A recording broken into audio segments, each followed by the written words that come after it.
I believe we can prevent heart attack. We can put in place strategies to reduce risk. We can literally plan to change your future.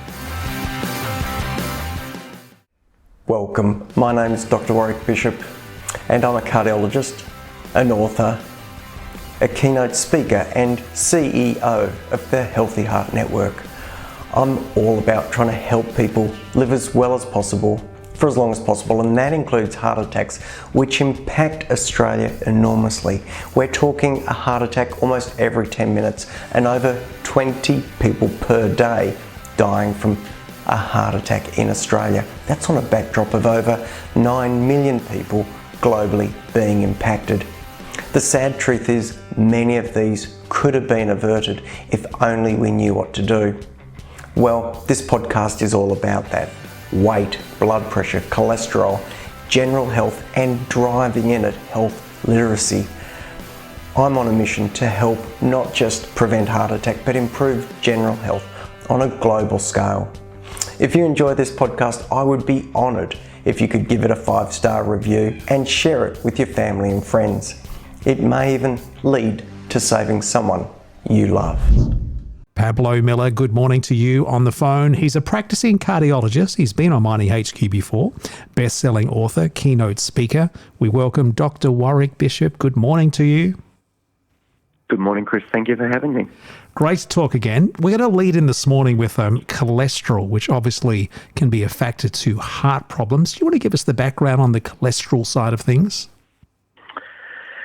Yeah, there's a lot of talk out there about cholesterol, and lots of people are interested in it because we measure it and we often are aware that it's an association with heart attack. But it's a pretty simple little compound. It's a ring of carbon atoms. It occurs naturally. We actually make it in our own bodies. We use it for a couple of major things. Cholesterol is a component of the cell wall of every cell in our body, so we need it to make things. It also helps us carry some vitamins around in our body, particularly and specifically the fat-soluble vitamins. These are vitamin A, vitamin D, the one we get from the sun, and vitamin E, which is a bit of an antioxidant, and vitamin K that we use for coagulation or how quickly the blood clots. And we also use cholesterol for making male and female hormones. It's the foundation building block for some of those male and female hormones. But importantly, and the reason we're talking about it, is it can end up in coronary arteries and give rise to problems.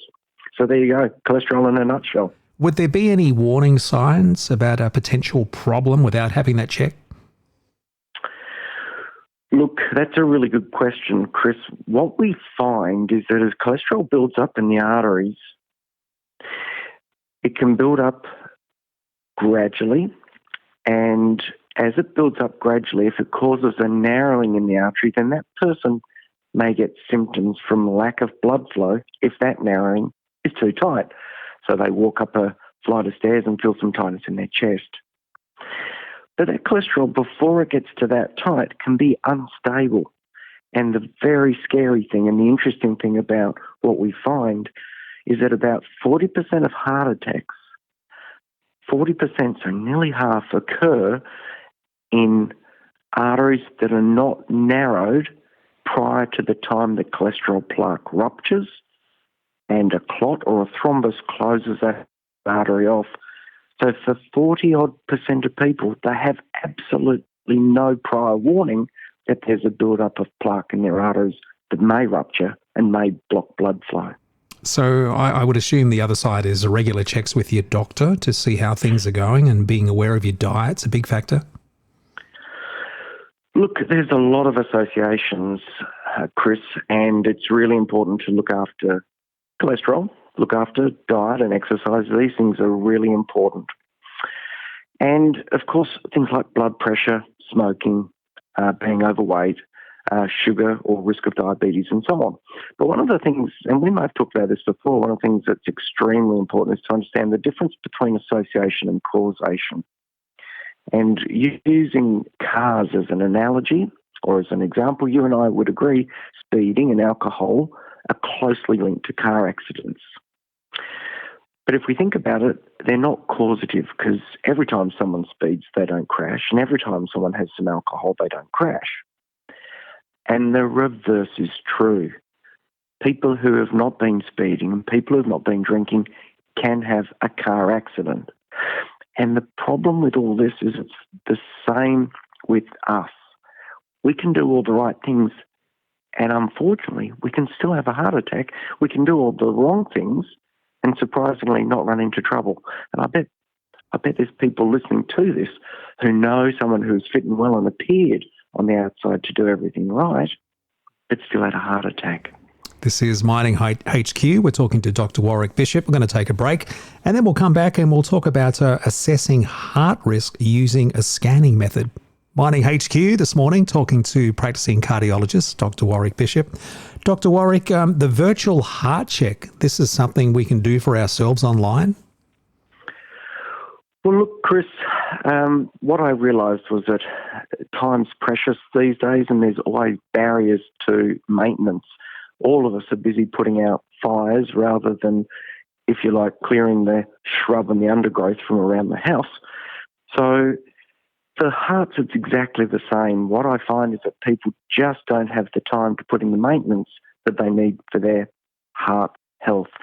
And as I was talking about before, realising that there can be people who look fit and well on the outside and have no symptoms, one of the ways to get around that, to truly find if those people are at risk, is to take a scan of their heart. Now, normally that takes a couple of steps. You have to go to the GP, and the GP might send you to a specialist, and the specialist might send you for a scan, and then you go back. And honestly, for many people, that is just too many obstacles in the way. So what I've done is I've set up with a group in Sydney, a business support person, a website that allows people to literally jump online, answer a couple of questions to find if it's appropriate for them to consider getting a scan, and then for only $300 purchase a scan in any major centre in Australia. And then you just turn up, get your scan done, head home. The results will go to the GP, the results are sent to the patient, and it starts the ball rolling. It's the first step in really being precise around an individual's risk of heart attack. It takes the guesswork out and really takes the fear out, Chris. So how good is that scan for? Is it something to do annually? So the scan is called a coronary artery calcium score. In Australia at the moment, the current sort of use of that scan would be for men 50-odd years of age and above, and women 60-odd years of age and above. And if the scan's completely clear, then general recommendations would be to go back and get it done again in 5 years. And in the meantime, look after your health. Keep your blood pressure down, keep the exercise up, the good diet, and make sure you're not smoking, and make sure that your sugars are not creeping up. But if everything's clear, you'd go back and do it again in 5 years. And if everything's not clear, then you've got some really good information to say, hey, here's a potential problem in the future. Speak with your GP, because they'll have that information, and you can take the next steps to start mitigating that risk, start avoiding you being a statistic of heart attack. Well, before we wrap up here, how are your podcasts going? Do you want to tell our listeners how they can actually listen in? Look, thank you. Chris, I'm up to over 200 podcasts. Oh, wow. And I've had some really nice feedback. They're available through just about every platform. I know I've got plenty of patients who listen to my podcasts through Spotify. I cover all sorts of bits and pieces, from the opportunity to interview the original Yellow Wiggle to interviewing Darren Lehman, who was the coach of the Australian cricket team, to talking about children in consultations, to talking about cholesterol, blood pressure. And last week I even recorded podcasts on the difference between grass-fed and grain-fed beef. And look, I've had really nice feedback, and I'd love it if your listeners found some enjoyment and information in them. So Dr. Warrick Bishop, we just do a search and it all comes up? Yep, you should find me pretty easily. If you're after my website, drwarrickbishop.com.